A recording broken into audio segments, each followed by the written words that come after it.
Have you ever had tons of free time on your hands, and then you spent your entire day doing this?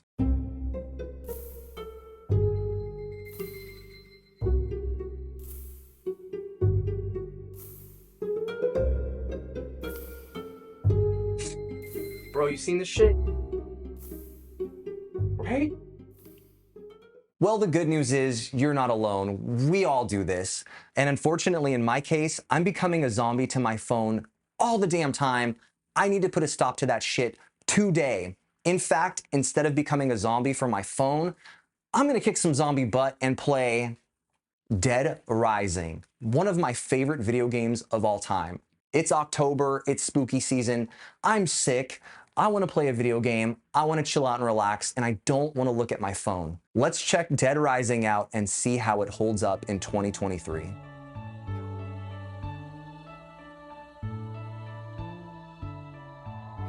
Welcome to Dead Rising.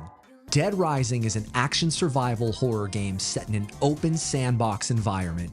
The sandbox being a full-on, legitimate Western-style shopping mall. I mean full-on, down to the last detail, clearly modeled after the Mall of America in Bloomington, Minnesota.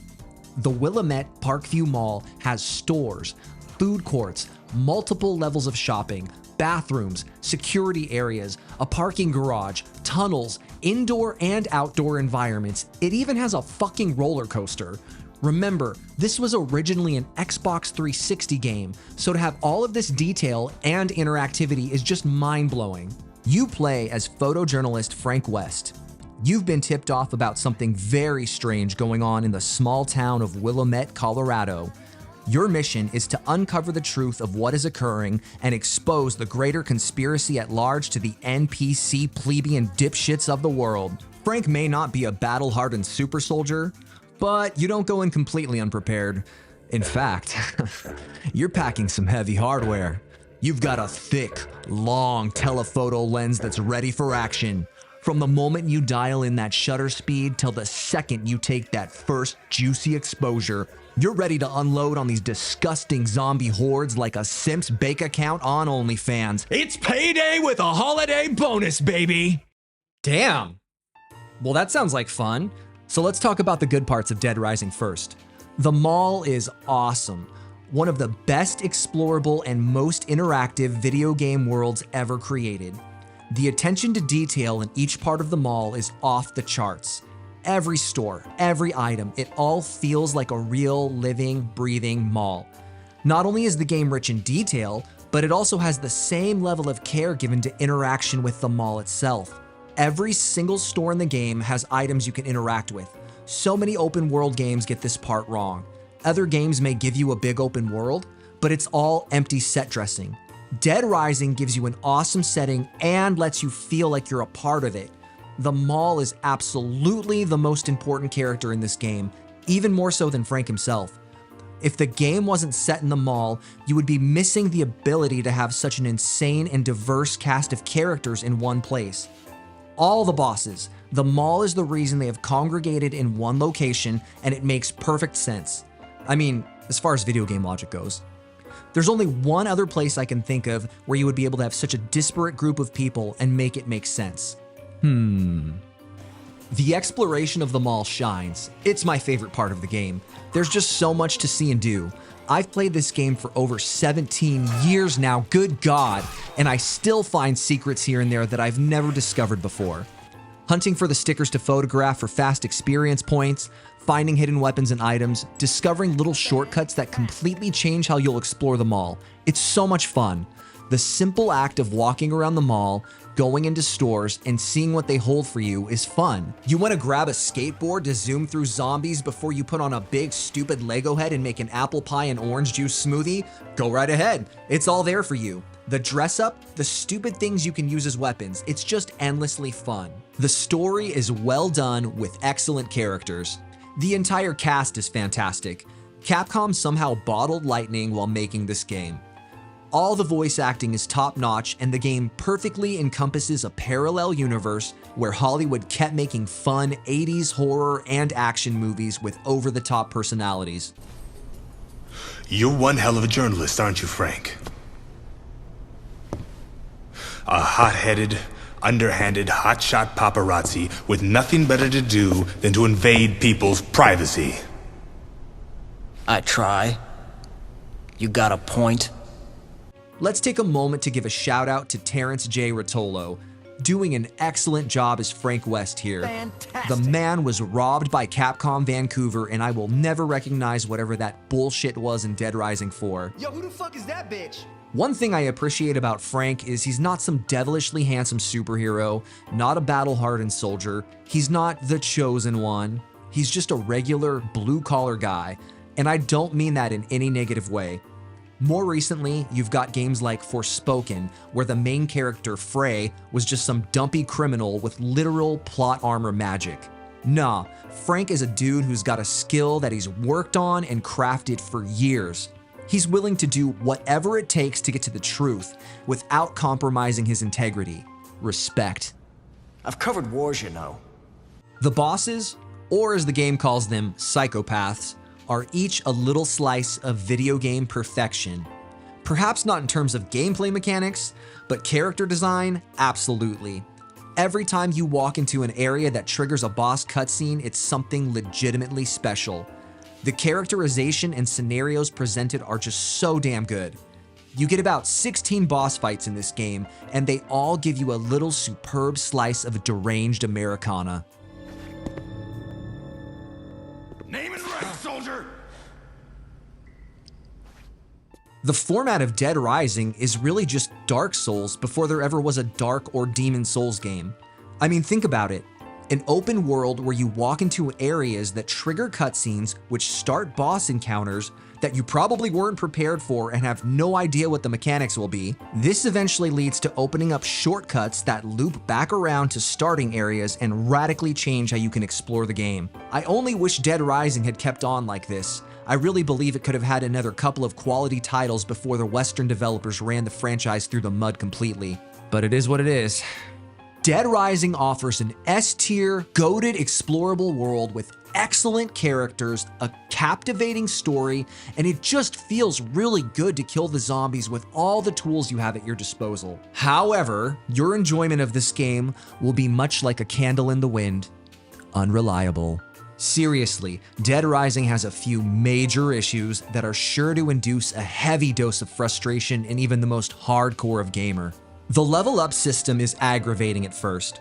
This game's version of experience points are called prestige points, or PP for short. Yes, the game legitimately refers to its experience points as PP. The bigger your PP gets, the stronger you get. I'm just going to refer to them as experience points to not have to say that again out loud. You start this game stupidly underpowered. It's insane. Frank moves like he's walking through molasses, and not till many levels later will he start to pick up the pace. The developers clearly intended you to die and restart this game many times over as you keep all your experience progress while resetting the story. Unfortunately, this mechanic is much more frustrating and time-wasting than it is fun. And you cannot waste time in this game. Want to freely explore this amazing big open mall and have a good time? Well, you can go straight to hell because Daddy Capcom says no. Seriously, don't even think about doing anything except checking your watch to make sure you will be exactly where the game expects you to and on time. That's right, baby. You're on a strict time schedule and the clock is always ticking. Yeah, you may get a few good moments in between select missions where you can roam a bit, but for the most part, you have to stick to the game's very restrictive schedule or it's game over. The timer mechanic was very divisive when this game was released, and now it's pretty much well known that it just sucks. Does it ruin the game? No, but it would have been so much better without it. I understand what the developers were trying to do by creating a sense of urgency, but it didn't really have to be like this. Speaking of urgency, you're expected to rescue survivors. These survivors, man. These ding-dong diddly dumbass survivors. Someone at Capcom must have taken a vacation the week survivor logic was being programmed. It's bad. You know what? No, it's not even bad. They have no fucking logic. These idiots will walk right past weapons and directly into a pack of zombies. they will stop following you randomly. If you stand in the wrong spot, they will completely forget what they were doing and just wait to be killed. They don't even pick up weapons unless you hand one to them, and even then, I think they only use them by mistake. Honestly, I forgot how bad it felt trying to save them until I fired up this game for the most recent playthrough. I don't even bother now. It's legitimately not worth it. Stick to enjoying the sandbox and the story. Treat survivors like you do all the other problems in your life and completely ignore them, and they just go away. The good news is you don't have to save them. There's only one that I can think of who is actually worth the time because he opens up a really helpful shortcut for you. Otherwise, it just feels bad when you don't, and you'll be missing out on a little bit of extra experience points. You also will have a very empty, very lonely safe room if you don't rescue them. Again, it's just not worth it. Your sanity is more important than that. The mission structure in this game can also be very grating. You'll be out doing your thing, kicking some zombie and psychopath butt in the mall, drinking smoothies, trying on baby clothes, as you do. Then your walkie rings. And it rings again. And again. And again, and it never will stop. Otis is in my walls again, guys. The only way to get him out is to answer the walkie, but if you answer the walkie, you can't use your hands. And since you can't use your hands, you're gonna be open to getting attacked, just for him to tell you about some generic survivors that he wants you to go save, who will probably die before you even get to them because you only have 5 minutes to complete the next story mission before the game ends, and they're 15 minutes away, so it's all fucking pointless. I just do the main story missions and ignore the rest. Even if you do that, you still will run into some frustrating jank from time to time. Some of the boss fights feel cheap beyond reason. The only way to really win sometimes is to out-cheese them. That's more of a minor issue though, and honestly, in some weird way, it's part of the game's fun and charm. Can you tell I like Halloween? Anyways, in the case of Dead Rising, the good does in fact outweigh the bad. The question remains though, is this a game that's worth playing in 2023? Well, the answer really depends on the kind of gamer you are. If you're a completionist style gamer and you have to save every survivor in the mall, you're gonna have a miserable experience here.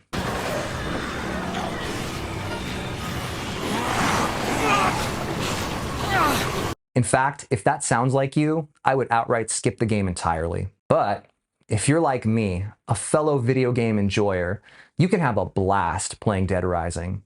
Stick to the story, enjoying the sandbox that is the mall, and there's so much fun to be had.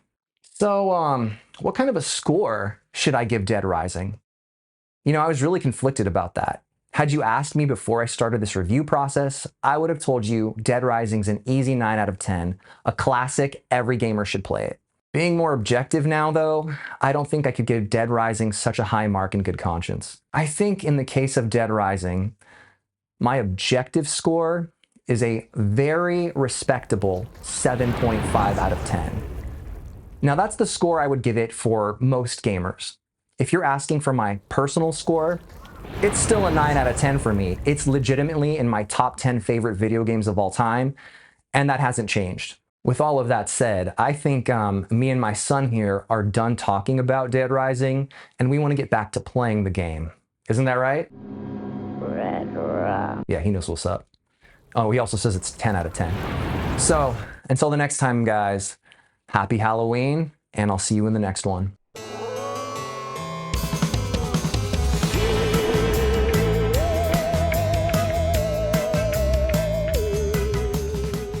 What?